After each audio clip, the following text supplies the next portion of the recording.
On the pitch, we only ever see the final result. But what truly decides the outcome happens much earlier. Speed, power, control, injury resilience. These are all things that many leave to chance, but our super training philosophy is based on the fact that quality testing is the key step in building all of them. We don't test to perform player selection. We don't test to look for mistakes. We test to help the athlete understand where they currently stand, what we want them to develop, and to give them the opportunity to progress faster and in a safe manner by focusing on a specific ability. When it comes to sprinting, most people are only interested in the final time. The real difference is made when we look beneath the surface, how the athlete accelerates, where they place their foot, how they transfer force, because even small deviations in technique or power can manifest as massive differences on the pitch.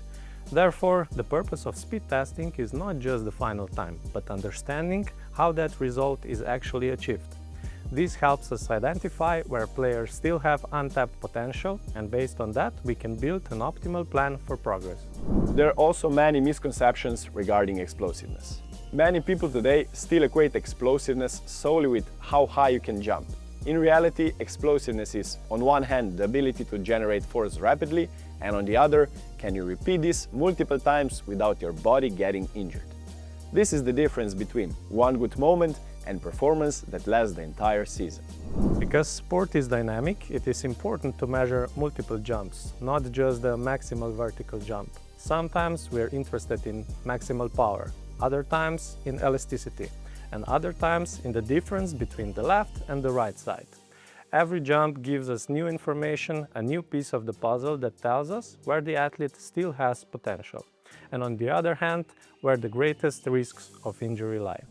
In a game, players don't just move in a straight line. The main difference happens during decelerations, turns, and reactions under pressure. That is why it is important in these moments for the body to be stable, strong, and fast, and above all, to be in control in every position. Wherever there is no control, an injury is only a matter of time. And if we don't monitor and measure this, then we really don't know. And because the body is in different positions in different sports, we always adapt the test to the sport. Since every sport is different, the tests are different as well. In football, we measure change of direction with and without the ball. In basketball, we measure reaction and lateral movement. In hockey, we look at change of direction on the ice. In tennis, we look at reaction and first step, how quickly a player moves from the center of the court toward the ball. Situations that are very similar to those players actually experience in a game. All of these are tests that make sense for a specific sport. Change of direction with the ball, quick decisions, realistic speeds. Because the point isn't just to be good in controlled environments, like testing, but for your body to respond in key situations and in the final minutes of matches when your body is already fatigued. One of the biggest obstacles in an athlete's progress and career is injury. And many people think that injuries happen because of a single bad moment. In reality, they are usually the result of a combination of smaller factors. They occur when the body no longer has any reserve, when, at a certain moment or in a certain position, the body simply can't hold up anymore. That is why, in today's modern sport, strength is no longer a luxury, but a safety net. This is precisely why we don't measure maximal strength in random exercises, but where injuries most commonly occur.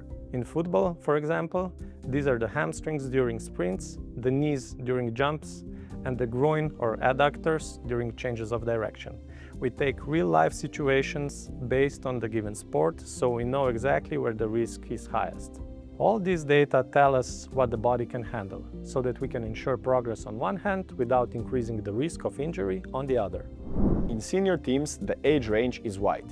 In new teams, we know that even players of the same birth year do not mature at the same rate. This is not a problem, it is a natural process. The problem arises if we don't take this into account and train everyone in the same way. This is why biological age and body composition are two of the most important measurements we perform for youth athletes.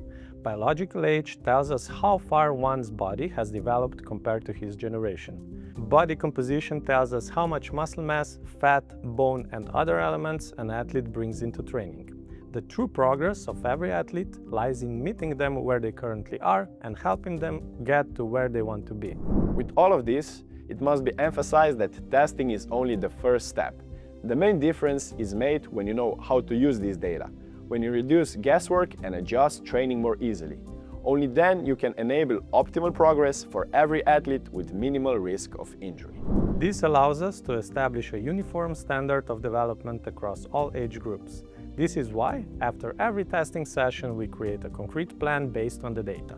A plan that players and coaches actually use. Because data are not the goal, but the material we use to build a system that withstands the season and an entire career.